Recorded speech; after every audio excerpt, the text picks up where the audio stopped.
Everything changes with time. Like you can't predict where you're gonna be next year. You have no idea, you know what I mean? Like there have been points, like I've been in very, very, very, very low points.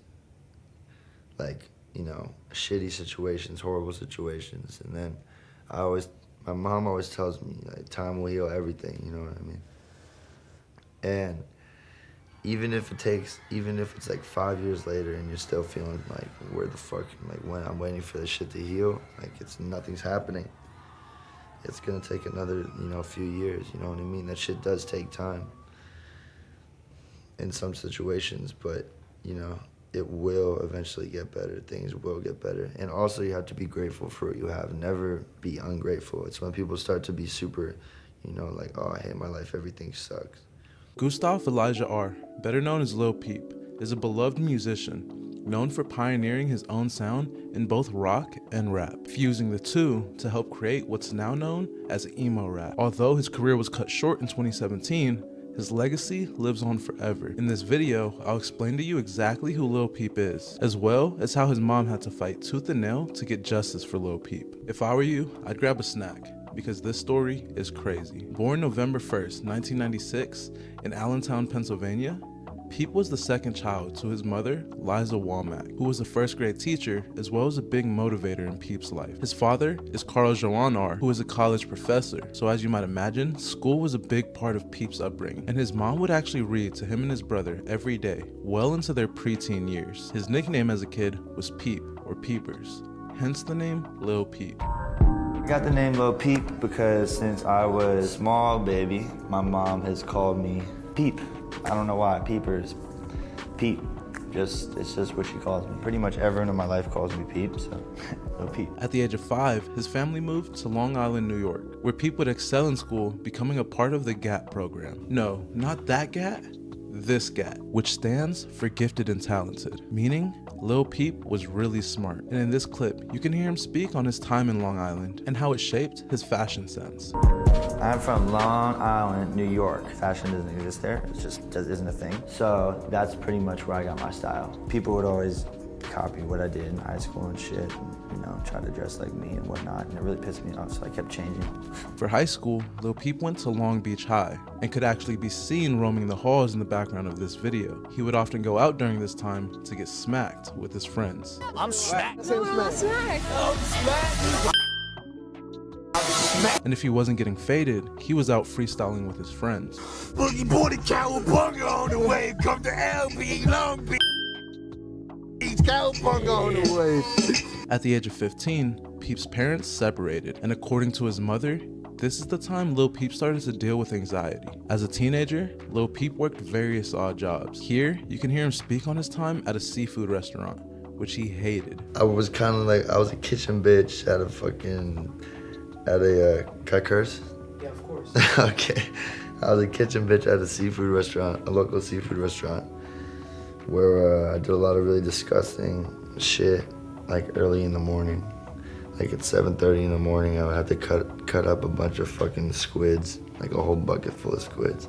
It really sucked. Made me throw up a few times. I also, one time the chef just came at me with like a bucket of crabs, like 300 crabs, like live crabs going like this and shit. And apparently, I don't know if I'm gonna get arrested for this, but apparently to kill the crabs and cook them, you need to just take a pair of scissors, big ass cooking scissors, and just straight cut their faces off. So I'm a mass crab murderer. I cut the faces off of 300 crabs that day, and I never went back. Around the same time, Peep started dating a girl named Emma, who he worked very hard to keep hidden from his mom. Gus kept his girlfriends very much apart from me, I guess. I did not know a thing, really, except anything that I might have suspected about a crush that he might have had on a girl. So, for instance, Gus and his friend Eddie. Actually, Gus never said anything bad about anybody, basically. But Eddie would tease and say, oh, Emma Longneck. And that ended up being Emma Harris, you know, Gus's girlfriend years later. So, you know, Eddie would sort of tease, and I would hear these girls' names. So I thought maybe there was something going on. But nope, I don't remember anything until he was maybe 15 or 6, by now, maybe 16-ish at least. And actually my friend, it was on New Year's Eve, my friend said, hey, did a girl just came out of Gus's bedroom, went into the bathroom? And I said, of course not, there's no girl, Gus doesn't, what do you mean? And he said, I'm telling you, I saw a girl, she was blonde, she just came out of his bathroom and went out of his bedroom and went into the bathroom. And I said, pfft. And yes, that was Emma, and he'd been seeing her for about a year, year and a half. This relationship played a big part in Peeps' music. In fact, fans speculate that his 2015 hit, Star Shopping, was actually about his love for Emma, as well as the guilt he had for trying to figure out his life while also trying to love her at the same time. Later in 2015, Peep dropped Beamer Boy, which, just like Star Shopping, infatuated fans with its raw emotion. Peep uploaded these early tracks to SoundCloud, which is where he found his initial fan base. And in this clip, you can hear his mom speak on exactly how excited Peep was about SoundCloud. So SoundCloud was a very, very exciting thing for Gus. And I found a whole section about SoundCloud in his texts that he wrote to his grandmother. What he told me, and I remember the moment, I remember sitting at the dining table and he came running out of his bedroom. He very often wore only his boxers, so him running out, and he was a very skinny guy, running out with his laptop and mama, and you got to see this, you have to see this. And he set the laptop down. He said, it's like dinosaurs will die, which is a NoFX song about the end of the music industry, music business. And because I had explained what that meant to him when I learned the lyrics to Dinosaurs Will Die, which Oscar had introduced us to NoFX, and we all love NoFX.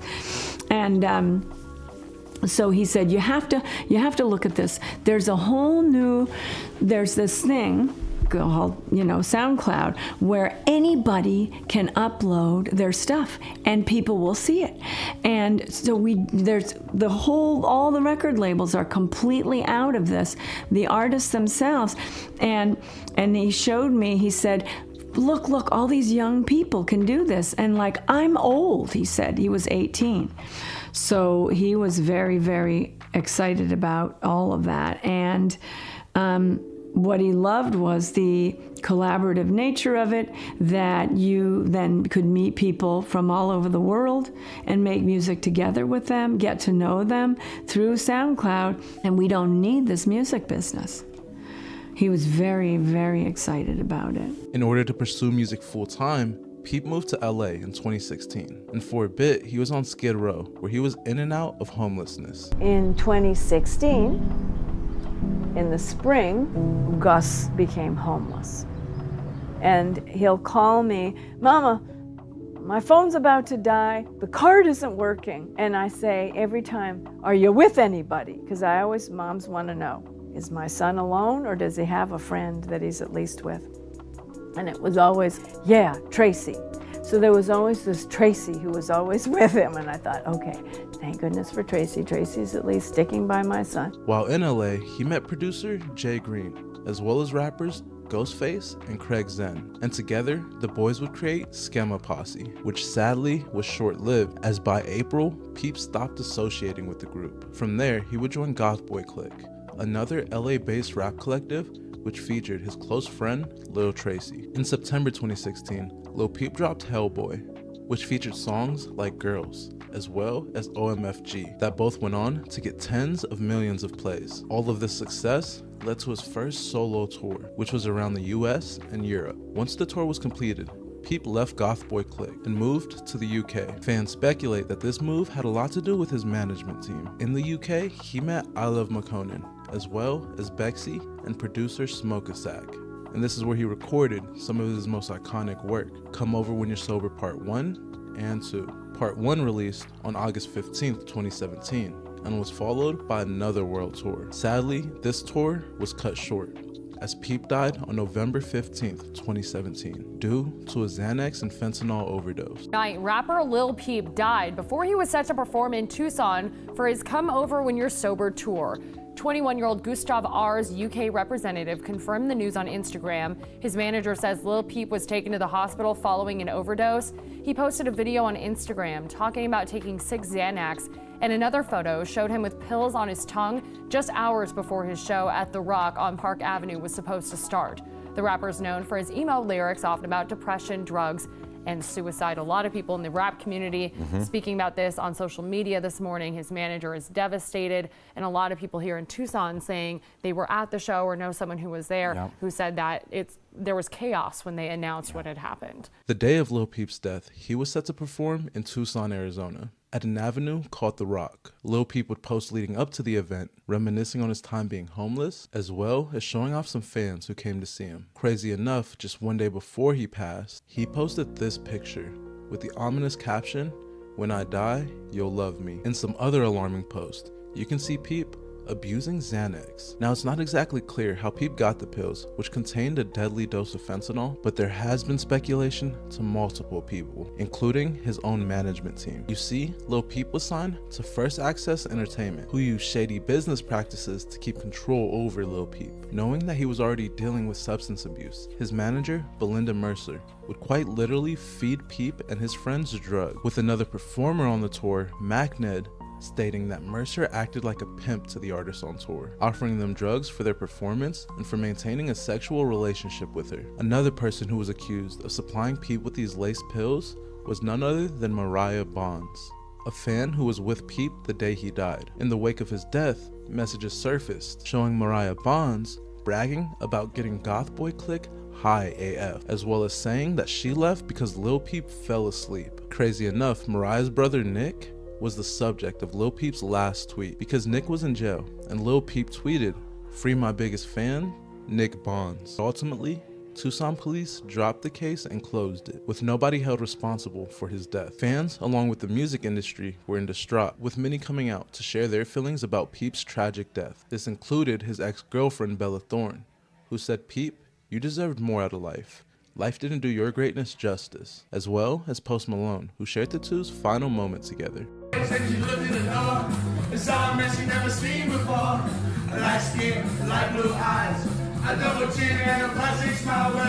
Montreality even made a memorial video for Peep, which featured a bunch of his close collaborators, reminiscing on their favorite moment with Lil Peep. That guy radiated this energy that I have never felt with any other human being in my entire life. Just being around him, it just, I don't know what it was, but it was just, you feel it, you just feel good. And also you just feel kind of sad. You know, I've kind of felt a little sad for him because I knew he was going through a lot, you know, and I really related to him. He was like the first, every time I would have like a panic attack, I would be like, "Yo, bro, I'm having a panic attack, what the fuck do I do?" He's like, "Dude, I feel you, bro, I'm always having those panic attacks," and we just talk and laugh about it, you know. He's a good guy, he makes amazing music, and he changed a lot of people's lives, man.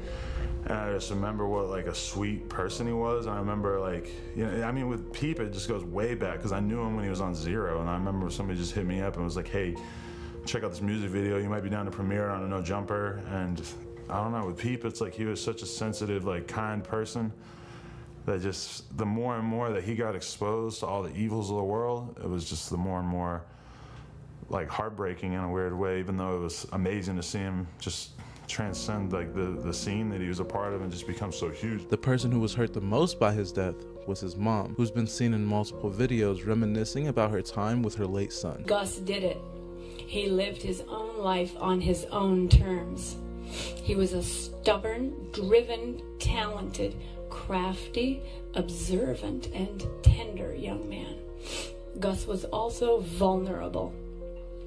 He hurt terribly when his friend's parents said he was no longer welcome in their homes. Once he had stopped performing well in school and had stopped playing sports. Long before that, though, Gus understood that many good people suffered injustice because of what they looked like or how much money they had.